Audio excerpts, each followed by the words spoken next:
નમસ્કાર દર્શક મિત્રો, અમારી યુટ્યુબ ચેનલમાં તમારું સ્વાગત છે। જો વિડીયો ગમે તો વિડીયોને લાઇક અને સબસ્ક્રાઇબ કરવાનું ભૂલતા નહીં। આગળ સમાચારની વાત કરીએ તો ગુજરાત ઉપર વરસાદની બે સિસ્ટમ એકસાથે સક્રિય થતાં ગઈકાલે દક્ષિણ ગુજરાતમાં 9 ઇંચ જેટલો વરસાદ વરસી ગયો છે। તેમજ આગામી 2 દિવસ હવામાન વિભાગ દ્વારા 2 જિલ્લાને ઓરેન્જ એલર્ટ અને 5 જિલ્લાને યલો એલર્ટ જાહેર કરી ભારે વરસાદની સંભાવના વ્યક્ત કરવામાં આવી રહી છે। આજે દક્ષિણ ગુજરાતને મેઘરાજા ધમરોળ છે। 2 જિલ્લામાં ઓરેન્જ એલર્ટ, 5 જિલ્લામાં વરસાદનો હવામાન વિભાગ યલો એલર્ટ જાહેર કર્યો છે। દક્ષિણ ગુજરાતના નવસારી અને વલસાડના વરસાદનું ઓરેન્જ એલર્ટ અપાયું છે। અહીં છૂટાછવાયા સ્થળો પર આજે ભારે વરસાદનું અનુમાન છે। દક્ષિણ ગુજરાતના આ 2 જિલ્લા ભારે વરસાદનું અનુમાન છે તો ભરૂચ, નર્મદા, સુરત, તાપી, ડાંગમાં ભારે વરસાદનું યલો એલર્ટ જાહેર કરવામાં આવ્યું છે। છેલ્લા 3 દિવસથી દક્ષિણ ગુજરાતમાં મેઘરાજાએ જમાવટ કરી છે। ગઈકાલે સાપુતારામાં ધોધમાર વરસાદ સાથે 9 ઇંચ વધુ વરસાદ વરસ્યો છે તો વાસંદામાં 8 ઇંચ વરસાદ છે। આ હવામાં 7 ઇંચ વરસાદ વરસી ગયો છે। ચોમાસાની સિઝનનો રાજ્યમાં અત્યાર સુધીનો 66.35% વરસાદ વરસી ચૂક્યો છે। આગળ બીજા અગત્ય સમાચારની વાત કરીએ તો રાજસ્થાનમાં ભારે વરસાદને કારણે અનેક જિલ્લામાં પૂર જેવી સ્થિતિ સર્જાઈ છે, જેને ધ્યાનમાં રાખીને જેસલમેર, અજમેર, ટોક, બારમેર, પાલી, બોલતરા અને બુંદીના શાળાઓમાં જાહેર રજા કરવામાં આવી છે। ભારે વરસાદના કારણે જોધપુરમાં બોરનાળા વિસ્તારમાં ફેક્ટરીની દિવાલ ધરાશયી થતાં 13 જેટલા શ્રમિકો દટાયા છે। તેમાંથી 3 ઘટના સ્થળે જ મોત થઈ ગયા હતા। આગળ બીજા વરસાદના સમાચારની વાત કરીએ તો રાજસ્થાનના બુંદી જિલ્લામાં છેલ્લા 24 કલાકમાં 32 ઇંચ વરસાદ નોંધાતા રેલમછેલ થઈ ગયું હતું।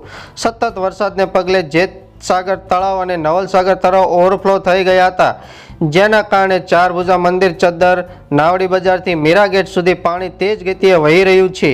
પાણીનો પ્રવાહ એટલો જોરદાર હતો કે કાર રમકડાની જેમ પાણીમાં તરતી દેખાઈ હતી। આગળ બીજા અગત્ય સમાચારની વાત કરીએ તો કેરળના વાયનાડમાં થયેલા ભૂસ્ખલનને સોમવારે 7મા દિવસે બચાવ કામગીરી ચાલુ છે। આ ઘટનામાં અત્યાર સુધીમાં 387 લોકોના મોત થયા છે। હજુ પણ મોટી સંખ્યાના લોકો ગુમ છે। એવી સ્થિતિ છે કે મૃતદેહનો સામૂહિક રીતે દફનાવવામાં આવી રહ્યા છે। આગળ બીજા અગત્ય સમાચારની વાત કરીએ તો ભારતીય શેર બજારમાં ભૂકંપ આવ્યો છે। સેન્સેક્સ 2500થી વધુ પોઈન્ટ તૂટ્યો છે। રોકાણકારોએ 17 લાખ કરોડ રૂપિયા ગુમાવ્યા છે। અમેરિકાની મંદીની અસર ભારતીય બજાર પર પણ જોવા મળી છે। ટ્રેડિંગ સપ્તાહનો પહેલો જ દિવસ સોમવાર પર શેર બજાર માટે બ્લેક મંડે જેવો દેખાઈ રહ્યો છે। બજાર ખુલતાની સાથે જ ભારતીય શેર બજારોમાં આજે સુનામી આવી હતી અને સેન્સેક્સ નિફ્ટી ભારે ઘટાડો થયો હતો। માર્ચ 2020 પછી શેર બજારમાં સૌથી મોટો ઘટાડો છે। આગળ બીજા અગત્ય સમાચારની વાત કરીએ તો દક્ષિણ ગુજરાતમાં ભારે વરસાદથી એસટી સેવાઓ પર અસર થઈ છે, જેમાં વલસાડમાં ભારે વરસાદથી એસટી બસ ટ્રીપ રદ થઈ છે। વલસાડથી અમદાવાદ આવતી જતી ટ્રીપ રદ કરવામાં આવી છે, જેમાં નવસારી, વલસાડ સહિત બસથી 6 ટ્રીપ રદ થઈ છે। જૂનાગઢ જતી એસટી બસની 2 ટ્રીપ રદ કરાઈ છે, તેમજ એસટી નિગમ કંટ્રોલ રૂમથી નજર રાખી રહ્યું છે।